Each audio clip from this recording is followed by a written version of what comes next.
I think it's important that we recognize the activities of people who are pushing our communities, our neighborhoods, our nations to not only remember, but to appreciate what's important about these memories, what's significant, what was lost, and what we need to learn and what we need to gain. We are trying to change the narrative in the American South. Our landscape is littered with the iconography of the Confederacy. The architects and defenders of slavery are actually romanticized and celebrated. We have holidays dedicated to the memory of people who were perpetrators of some of these great atrocities. We haven't talked very much about slavery. We haven't talked about lynching. We don't talk about the Jim Crow and segregation that humiliated and marginalized so many. And so I think that has to change. And I've been really interested in trying to understand, how do we change the narrative? How do we overcome this history of violence and bigotry and racism and destruction? And in that effort, I've been able to travel. And the most meaningful thing I did was I went to Germany. And my time in Berlin was transformational. I walked around the city and I encountered the stumbling stones, which disrupted the landscape in this really powerful way. It became clear to me that you can't go very far in Berlin without seeing symbols, signs, monuments, markers, memorials that are designed to make sure that we never forget what happened during that terrible time. And then I had the extraordinary experience in my walking around to encounter this simple but powerful wall of yellow bricks put together by children. It was the hopefulness of a generation of young people feeling the need to express their grief, their sorrow, but their hope that we never again tolerate the kind of bigotry and bias that gave rise to the Holocaust. And knowing that this yellow wall, and I like that it's yellow, it has the kind of energy of youth, it has the kind of hopefulness of youth to respond in their own unique way to the challenges created by this history, this past.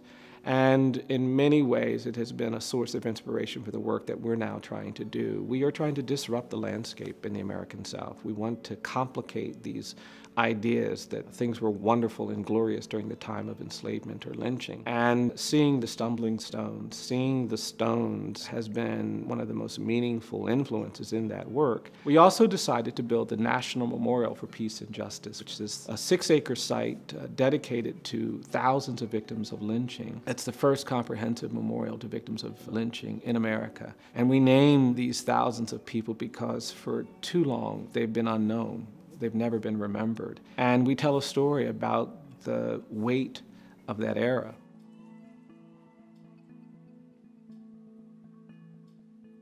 And when you enter our memorial, the monuments, which are 6 feet tall, that replicate the human body in one way, they're rectangular, but they're also scarred and blemished, and we have the names of people organized by county, and you encounter them in the first quarter at eye level. We want you to have that intimacy, and I've been there and I've seen families that have come back to the American South to look for their loved one's name, and you see people embracing those monuments, and it's very powerful. And then in the second quarter, these monuments begin to rise because this history still hovers over us, it shadows us.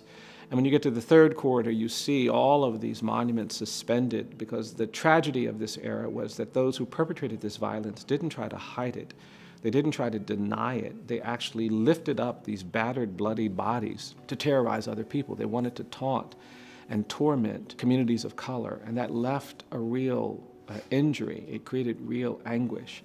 And we want people to understand that. And then we have a wall that talks about the importance of remembering. And then we leave the square and we have duplicates of all of the monuments that are designed to urge each of these communities to engage in their own remembrance work.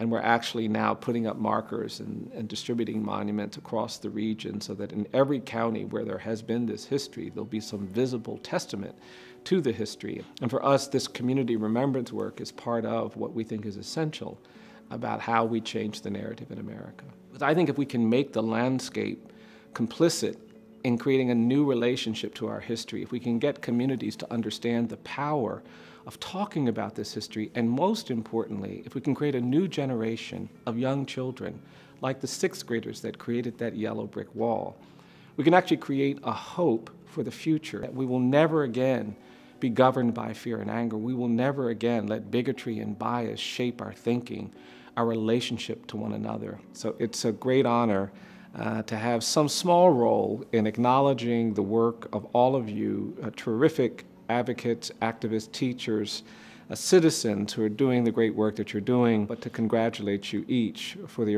remarkable work you've done and this extraordinary night celebrating the Obermeyer Awards.